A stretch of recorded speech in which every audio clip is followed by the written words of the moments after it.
good morning, good afternoon, good evening, wherever you are in the world joining us. Welcome. We're so happy to have you here at USA Global TV and Radio. I'm Dr. Jacalyn Kerbeck. I'm the president, founder, and chief listening officer here at our network where we celebrate you, our loyal followers, our team members, our guests, and our sponsors from around the world.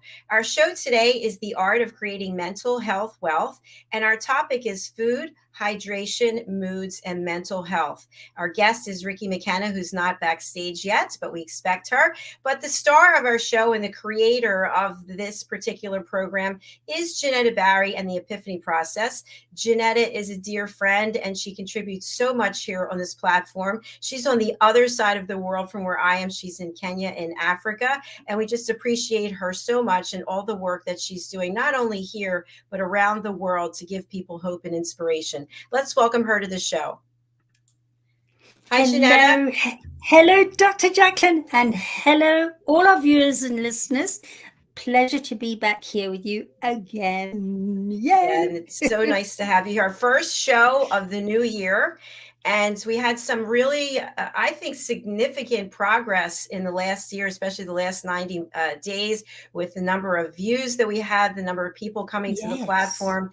It's really exciting. But one thing that we know, JENETTA, is that, and you and I have experienced this from time to time, there's still times when we just can't get out of our way. We just feel overwhelmed, anxiety, afraid, panicked, literally standing in place going, what am I going to do?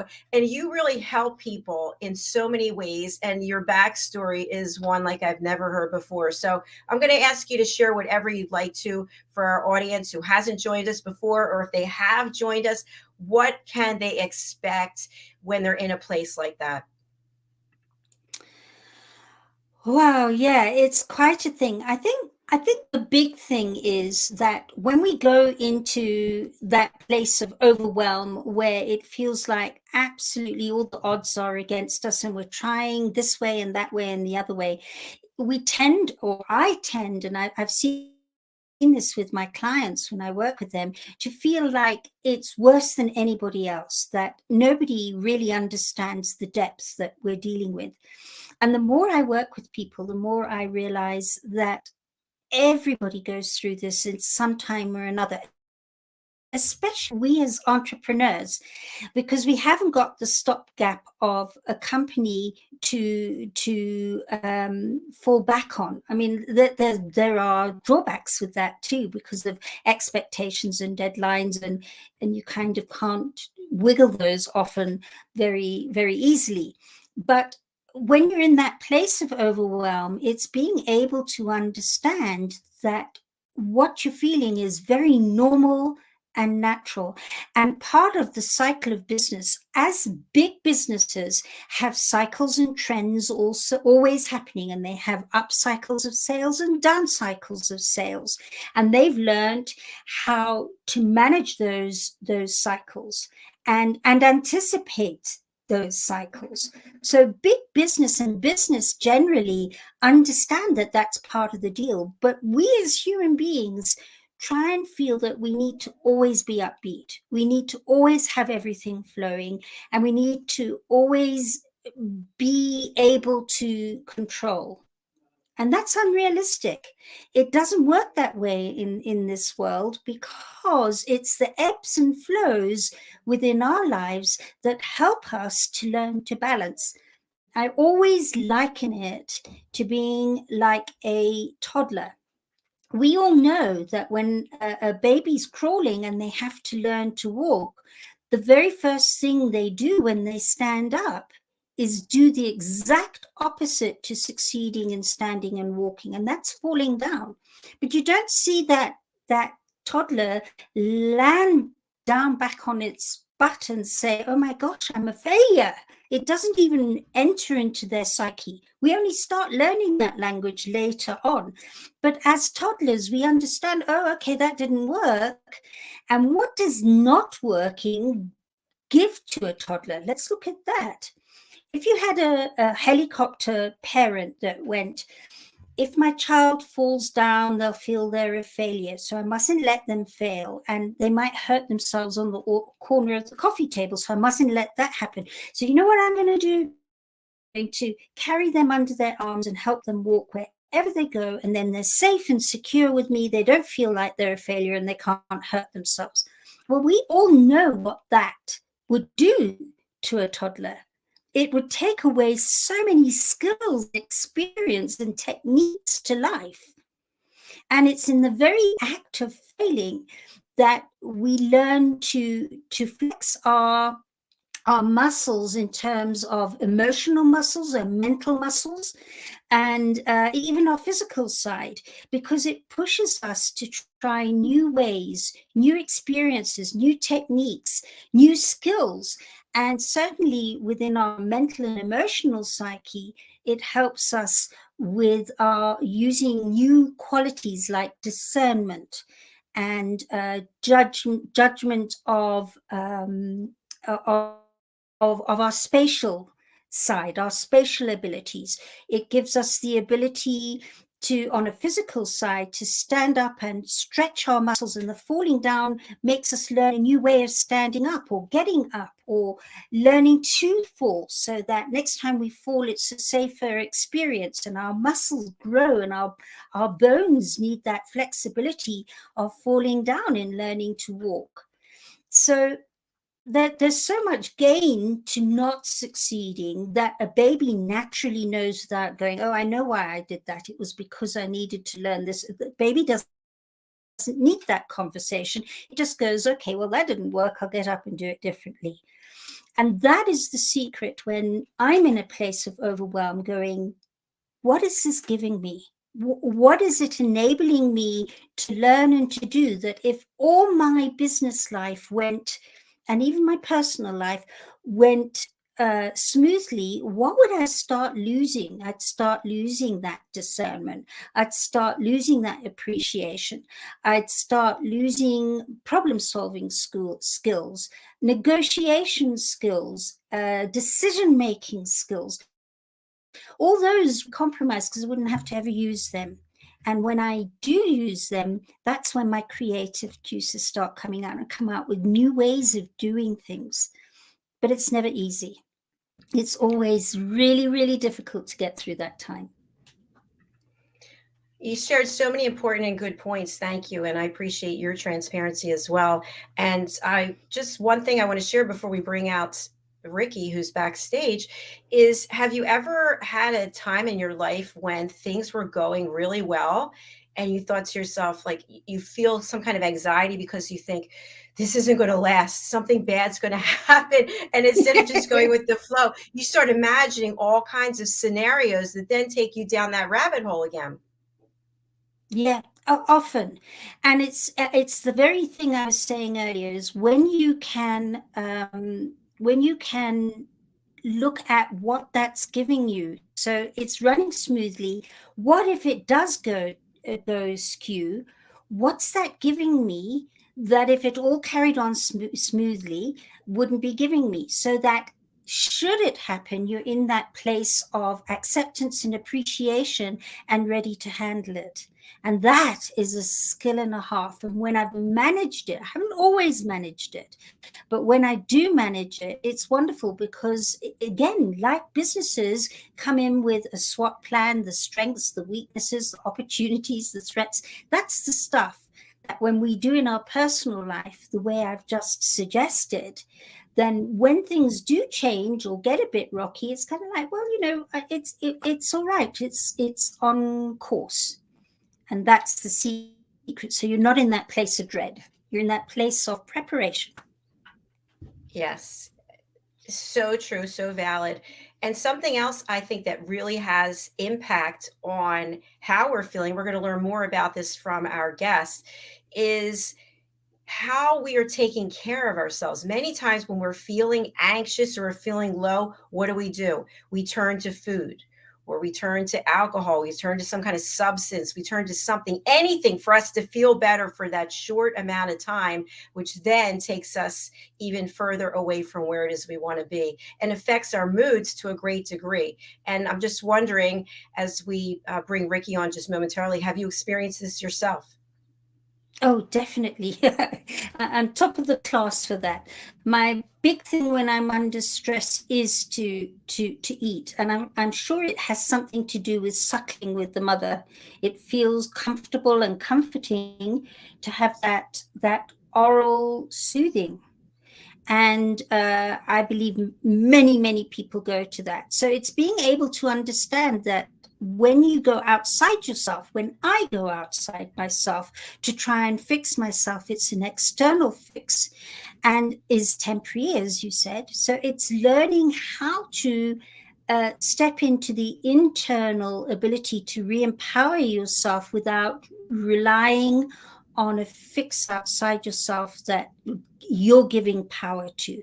This way, you become empowered when you use skills and techniques to bring yourself back into that place of focus again. And that is why this session today is so very important. And Dr. Jacalyn, our guest today is a seasoned USA Global TV presenter. It's an honor and privilege to have her today.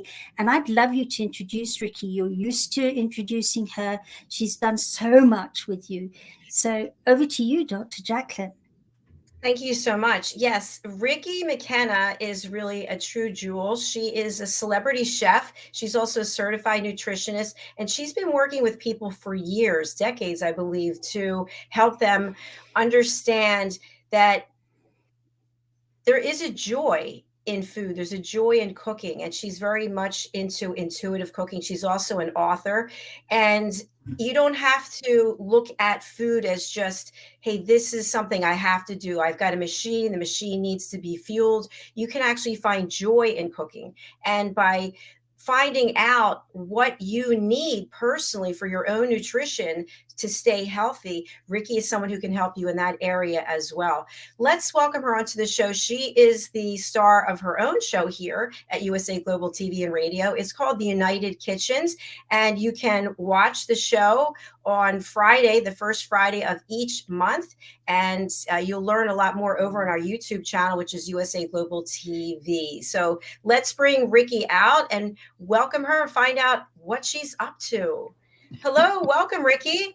Good morning and welcome. Hey. Good morning, evening, afternoon, wherever you are, JENETTA. Good to see you. Thank you. I'm not used to seeing you in the afternoon. I was going to say, I'm not used to seeing you in the kitchen, but not cooking. Yeah, exactly. I'm actually seated for a change. Usually I'm standing up back there preparing some food, and I really thank you so much for having me on. This is so much fun, and it's so important, JENETTA. I mean, this is. Food. I've been a certified nutritionist for 20 years, or 23 actually, and in that time I have seen so much as far as people eating just because, well, not only because they decide that, okay, it's noon and I'm supposed to have lunch, or it's, I have to get up every morning and have breakfast because supposedly breakfast is the best meal of the day that you start with. But as a nutritionist and as a coach, I'm also a certified health coach. I've seen people eating just because the food's there and not necessarily something that's really good for them. You can reach me and watch Ricki's Kitchen. I do prepare a total variety of different foods from all over the world. And I use ingredients, mostly organic ingredients, because one thing that I've found is that they are far cleaner for our systems. And with all the pollution that flies around in the air anyway today, no matter where you are, it's really best to eat organic. And I will stand on my soapbox and say that. But as a nutritionist, and as far as eating for your health, that's something that I'm absolutely adamant about and have been forever. Yes, I do like Reese's peanut butter cups. As a matter of fact, I was at someone's home over the holidays, and they had homemade peanut butter cups, which was even better with peanut butter and chocolate.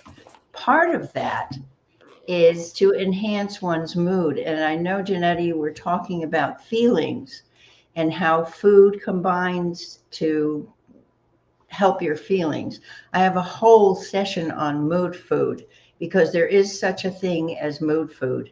And that's the food that actually stimulates the dopamine, the serotonin, and the good feeling chemicals in your brain, so that people are eating not just to fill themselves up, but because they want to feel better. Uh, I find it very interesting because food and water, which is what I've got in my cup right now, are the two things that can change someone's mood very rapidly and either keep it there, or it can be a rise in happiness because of sugar, and it helps your energy. And when you eat something like a peanut butter cup or something else that is really sugar filled, even something like a pizza, it brings you to your sugar rises, your insulin rises to meet it, and the sugar will stay up for a while. Even that bowl of oatmeal in the morning that you're having has sugar, it's carbohydrates. But then after the sugar starts to leave your body, and it brings you to the point where, okay, my energy's starting to wane, I need something more to eat, which is about an hour or so after you've had a bowl of oatmeal. Unless you put something else in there with it, that's when your mood starts to drop again, because the sugar in the carbohydrates, which turns to sugar in your system, gives you the energy. Now, one of the things that I've said forever is combine the oatmeal with an egg or something else that has protein and fats, which an egg has both. And both the protein and fats combine with the carbohydrates, the sugars, to slow down that energy drop. It also helps to increase the length of time that you have the energy from those foods. And the foods are what do it. You can throw in something like fruit. I happen to have an orange here. That's a goodie to put in. But again, oranges have sugar. Now, if you're eating the orange and you're eating the whole fruit, that's excellent, because you get the fruit, you get the fiber, you get the carbs, the sugar, which gives you energy, but you also get the fiber, which you will also get from oatmeal. But when you're doing a fruit, this is very important. Eat the fruit rather than drink the juice, because when you take the juice out of the orange or any other fruit like that, that's when the sugar concentrates into the liquid. And that's really a rush of sugar. Any fruit juice like that you're extracting from the fruit without getting the fiber and the other parts of the fruit, that's when you get concentrated sugar, which will give you an absolute boost for sure. And then, unfortunately, the insulin can't keep up with the rise in the glucose in the sugar, so that the sugar drops and the insulin stays up. And that's where people start developing problems like type 2 diabetes. And so I suggest putting the egg in with the oatmeal, or having some form of protein, especially at breakfast, to get you started during the day. Does that help explain mood food? Yeah, absolutely. You touched on so many things that I was thinking, aha, that makes sense. That's why I stopped eating oatmeal. And also, Ricki, something you touched on, I want to just bring forth. I went out recently, which was shocking. I actually went out to dinner, Oh, and we ordered spinach and artichoke dip. And the people I was with, they were like, you know what? This is so good. It's so fattening. we deserve this. And I was thinking, I hate myself. Now I have to do extra exercise and I'm going to have a, but yet the other people are like, yeah, I'm really enjoying this. I earned it. So I think it's also our perspective about food. And I know clearly I have issues when it comes to that, but how can we eat something like Reese's peanut butter cups? They were always one of my favorites and I had to stop it. How can we eat something decadent and not beat ourselves up about doing it? My first thought in that, besides the technical parts of it, bless it to your body. Literally say thank you, whatever source you're using, God, spirit, whatever. Bless the food to your nourishment. Because there's always something that's nourishing in something. For example, pardon me, in the chocolate, the theobromine acts similar to caffeine. And there are a number of other things in the chocolate itself that are actually good for you, unless you're a dog.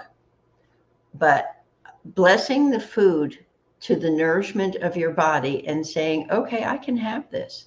It's not something that I eat all the time. So I'm not, just burying myself in it, literally. But I think I've got to show this. See the line in there? Find the joy of cooking. And I should have made it find the joy of cooking and eating. Because unfortunately, when people hear the word diet, and fattening, and oh my gosh, it's so fattening. If you don't have fat in your body, you cannot absorb vitamins D, E, C, and K, D, E, A, and K. Those are called fat soluble vitamins. So we need fat. And besides which, fat gives us energy. And if you go back to the caveman who ate every part of an animal, they ate the fat, they eat the blubber, they eat the fatty parts of the meat with the protein, which sometimes can be a little difficult to digest. But the point is, we need the fat. And the artichoke dip was probably absolutely delicious. And if you can just say to yourself, okay, great, I'm going to eat this because it's good and I love it. And I'm on, I can have this. It's okay. That's where we get ourselves into trouble saying, oh, I can't. Oh, I can't. I shouldn't. That's the whole thing. I'll give you a good example of, let's say, a Christmas buffet that has everything from literally soup to nuts.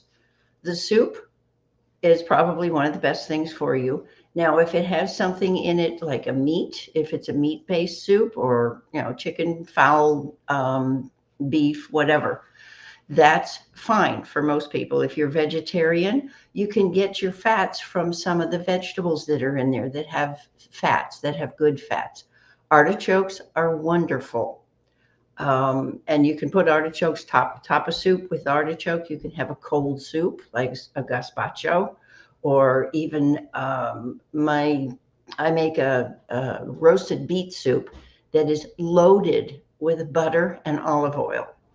But you really can't taste the butter and olive oil, both of which are good for you for most people. But it gives you that energy. And so I hate to say don't, excuse me, reconsider when you're looking at a buffet, what's on there that you can really enjoy. And if it's a treat, it's something that you haven't had for 6 months or whatever the case, just bless it to your body and the enjoyment of your life in general. Because first of all, it will help your mood. You'll feel better. Guilt is a useless emotion when it comes to that because you're going to eat it anyway. So you might as well eat it and enjoy it. So. I love it. Thank you for sharing that. And Jeanetta's back. I love it Jeanetta. too. I'm back. This African, it's the tom-tom drum African Wi-Fi. Anyway, I stepped off the planet with you. For me, you were making such a good point, and I wanted to bring it out. If you look at the the ancient rituals of tribes and spirituality. I'm leaving out the word religion because that can be so much about dogma. But so many of them have a ritual about dealing with that food.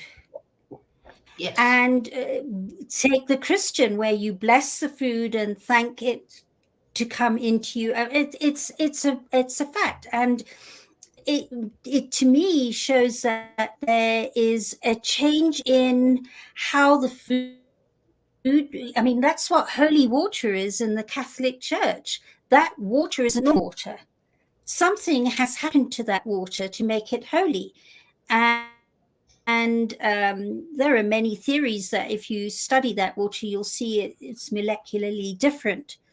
And I really believe that us thanking and blessing that food not only changes our internal ability to accept it and absorb it in a metabolic state of mind that's in balance, it also exactly. changes the food. And how amazing is that?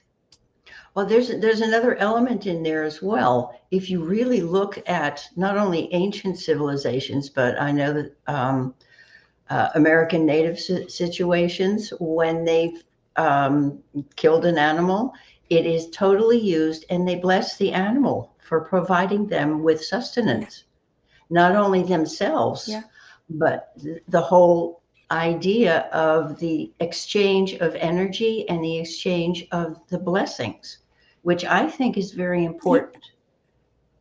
As I you said, it's so not agree. religious, it's And spiritual, because we are being provided by we are being provided for in our environment, and the more we accept it, the better our body accepts it. It puts us in a different state of feeling, as well as receptivity to what's nourishing us.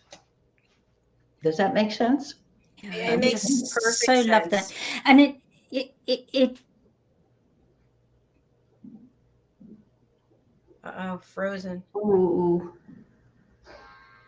I don't want her to be like that with her mouth. So wait till she comes back. Ricki, one thing I think that many people struggle with, and I would say I'm one of these people, is the scale. The scale becomes like a friend or an enemy. We look at it like, no, I'm not getting on you today. And our whole mood can change based on that number. And I know some people, they literally get weighed multiple times during the day. Oh, And so, just a quick story. I have one of those scales that's the BMI, body mass index, and it gives you your mhm. fat and your muscle, etc. So, I was really very happy with what it was telling me. And then I had to go on prednisone. So, I stopped going on it for about 6 or 7 weeks. And this morning, I decided, you know what? You probably gained a lot of weight. You feel disgusting. Let's get on the scale. And I actually lost weight and I'm at one of my thinnest, but I still have that feeling of, I don't know how to explain it. And it's really Yeah. ridiculous because it's just a number on the scale, but it's related to food and self-esteem, isn't it? It's related to food, it's related to self esteem, and frankly, it's related to fear. We've been taught to fear the numbers. And I understand perfectly what you're saying, because I've had clients who get on the scale numerous times a day. And I've said to them, take the scale and put it outside in the garage, close the door, and forget about it. And literally, there's your proof. What you just said about you ate, you enjoyed yourself, and you were feeling guilty and you were afraid to get on the scale. Notice the word afraid, the fear of seeing what's happened, and you lost weight because you've got two sides of your brain working here. You've got the conscious part that's saying, okay, I'm going to eat this because I want to, and it's the holidays, and I'm just going to have it. And the other side is saying, that's something you're not supposed to eat. It's going to make you fat. It's because we've accepted all these, I won't call them legends or, falsehoods, because there are certain foods that will add weight to your system. But the way you work out and the way you take care of your body, give up the guilt, please. and this goes for our watchers as well, because it's not worth it. If you're eating and you're totally binging on something, that's one thing. But when you're in a situation where you say, well, I'm just going to have a piece of that, and I might have two, instead of one biscotti, I'm going to have two of those goodies. Well, fine. Because what you're doing with your psyche is saying, I can't have that. That's not good for me. Wherever that came from. It's really very interesting, and it's very frustrating for me as a coach sometimes when I get with people who say, "Oh, I can't have that," nah. And they put all these shoulds, can'ts, and there's a sign somewhere in my house that says, "Thou shalt not should on thyself," because in doing so, you totally shut down a part of your enjoyment body, and it's physiological as well as emotional and mental. And you're shutting that down. You're saying, I don't have the right to enjoy this. When you do, you absolutely do. And your body does too. Somehow or other, your body will figure out how to process it for the enjoyment of your system, let's say, or for the, okay, we're going to eliminate this. And sometimes your body will tell you that, well, maybe that's not something that I should do again, or I shouldn't eat that again because it resulted in this or that situation. But for the most part, when you're eating at a buffet or you're out having dinner with, friends, lunch, dinner, breakfast, whatever, enjoy the food and bless it to the nourishment of your system, and thank the source, whatever it might be. Whether it's an egg, thank the chicken. If it's oatmeal, thank the field of oats that was beautifully waving in the breeze and the sunshine that produced this food for your nourishment. That's how I look at it. And take the scale, and my suggestions have always been, as far as scales go, once a day, maybe, better every other day, but focus more on how you're feeling and eating the things that really make you feel good, the foods that nourish you, with a little bit of goodies on top.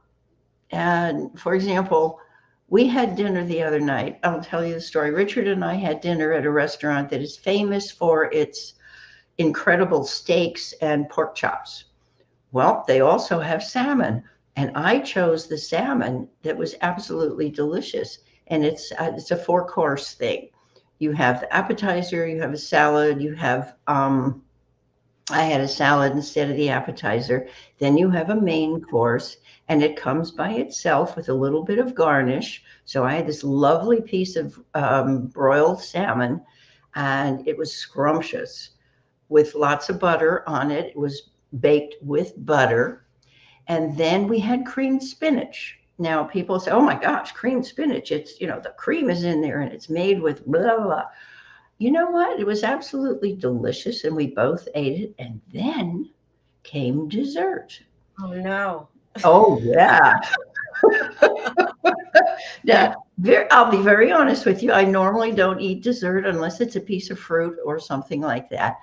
But this was the last day for the restaurant to make their famous pumpkin cheesecake. You better believe that I enjoyed every morsel of my half of it, because Richard and I split it. And on top of the pumpkin cheesecake, I thought it was ice cream, but it wasn't. It was real whipped cream. And it was about 2 inches of pumpkin cheesecake and another 2 inches of real whipped cream on top with pecans.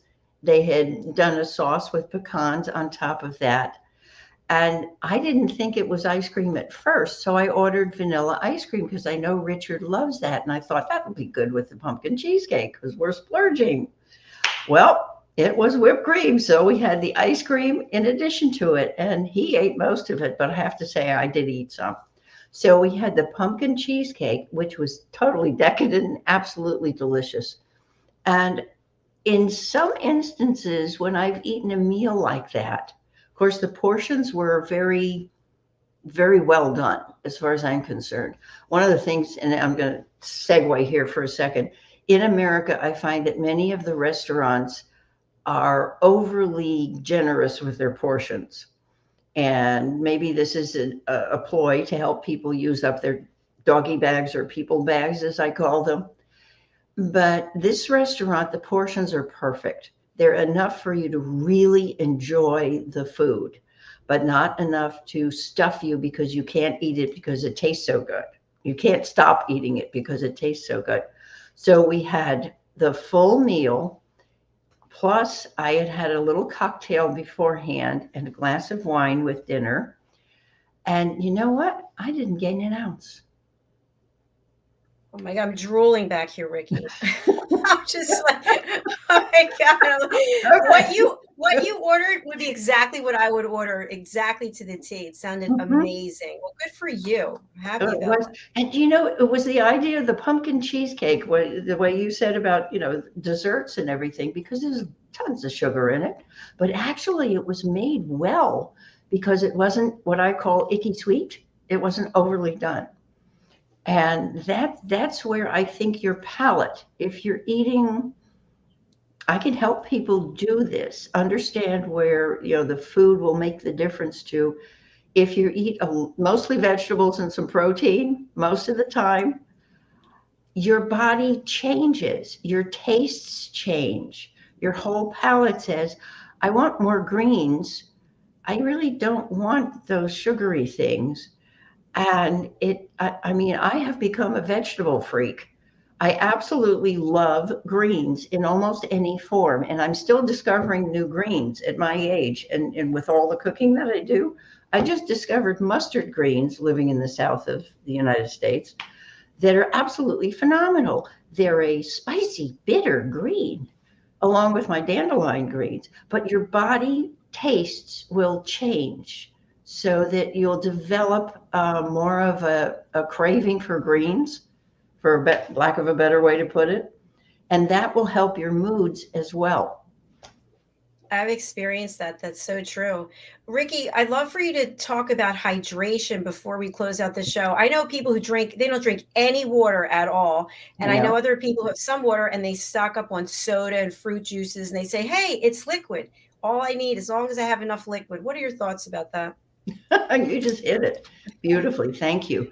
Actually, I have a whole presentation on hydration, one of which is the problems that your dehydration can cause are everything from fatigue to rashes to nasty moods to problems with your kidneys.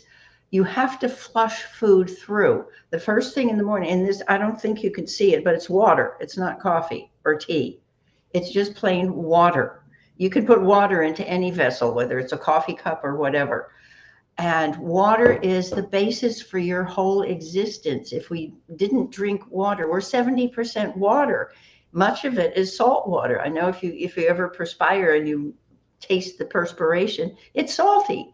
So those are the electrolytes: the salt, the sodium chloride, the potassium, and a whole bunch of others. Anyway, I don't want to get technical. Suffice it to say that water is the key to your life.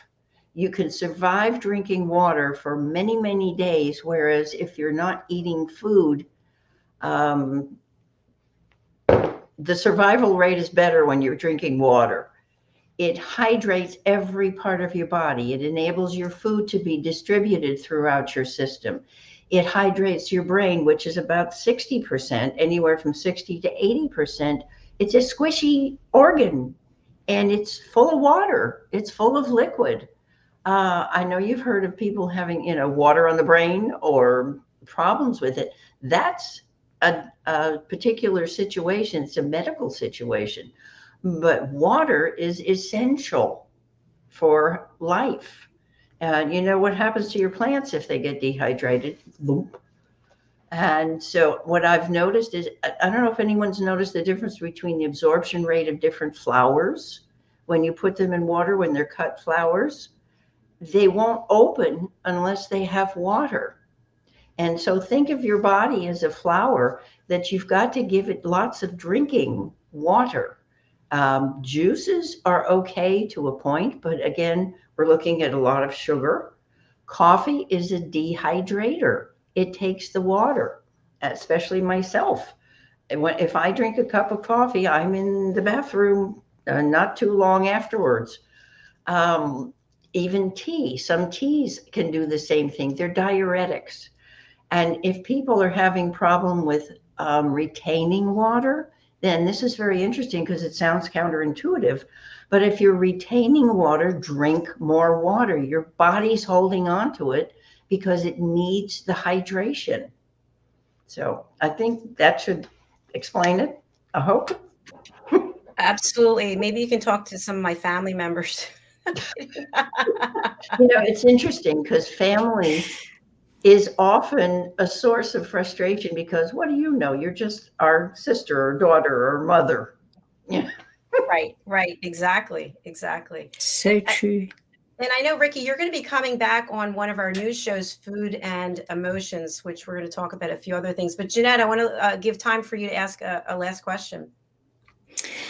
Well, I don't know so much a last question because I think you've covered as much as one can with this subject, and it's just so inspiring. But I wanted to finish off where when we were talking about blessing food and so on, and that meditation is so much about supposedly quietening your mind, and then people say I can't meditate.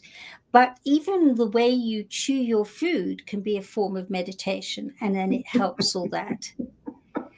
And and you're mindful. And here, my mother used to chew her food 27 or 30 times before she swallowed it, which I think is excessive. But it is about going, I can taste it and feel it, and so it's all part of that blessing ceremony. Yep. And Ricki, I'm really looking forward to listening to you some more on our new program, because I think your approach is so heart-centered, and it's a joy and a delight to hear what you have to say. And thank you. Thank you so much. I really I appreciate that very much. Great gratitude. Mwah. Just to approach the subject about chewing your food, years ago, I don't even remember when the movie was made, but it was made when I was a kid, I think in the 40s sometime. And there was a butler who I think it was 8 is enough, or I don't remember for sure. But the butler was serving food to the children at their table, and he instructed them to masticate each mouthful 28 times before they swallowed it. If you've ever seen anybody choke on a piece of food and they've been lucky enough to have someone around who knew the Heimlich maneuver to push it out, I had that happen once. And it was, of all things, a piece of lettuce. So chew your food. I was in a restaurant with a friend and I couldn't talk, and somebody across the room, I pointed and I couldn't say a word because I was so happy talking with this friend of mine, and I was chewing and talking at the same time, which don't do. The lettuce got stuck and it closed my esophagus, which is not very good when you're trying to breathe or talk, but especially for breathing. And fortunately, some gentleman in the restaurant came around behind me and just did the Heimlich maneuver, and out came a piece of lettuce. I was so embarrassed, but I was also extremely grateful. So chew your food.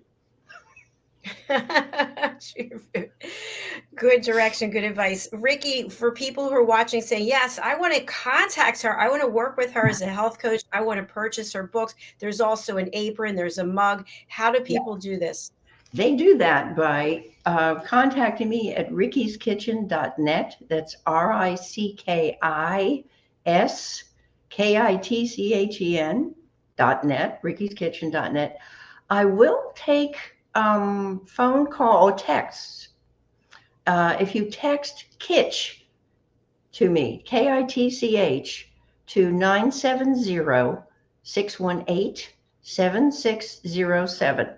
And I'm also on WhatsApp in that arena, so you can contact me through there. But put in a reference to Ricki's Kitchen somewhere in there. And the book is on Amazon, but if you want the spiral, which is really the best one because you can open it like that.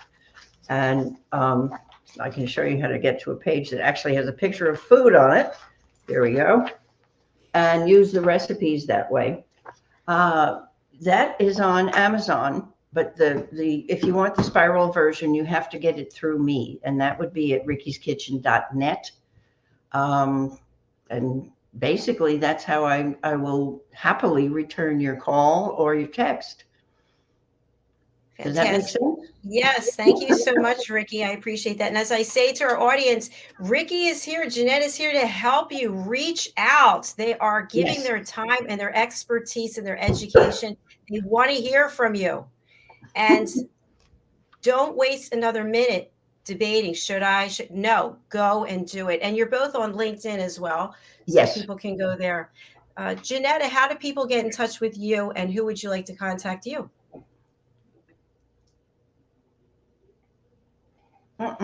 You're on mute, dear. You're muted. That helps. I'm back. I would love to suggest to anybody with regards to this subject, if you're finding that you are roller coastering between feeling very high and very low, without a doubt, our food and water intake really is vitally important. Equally important is getting the skills and techniques to deal with those highs and lows, so that you can marry in what you're eating and drinking with the skills and techniques, so you're not doing that roller coastering.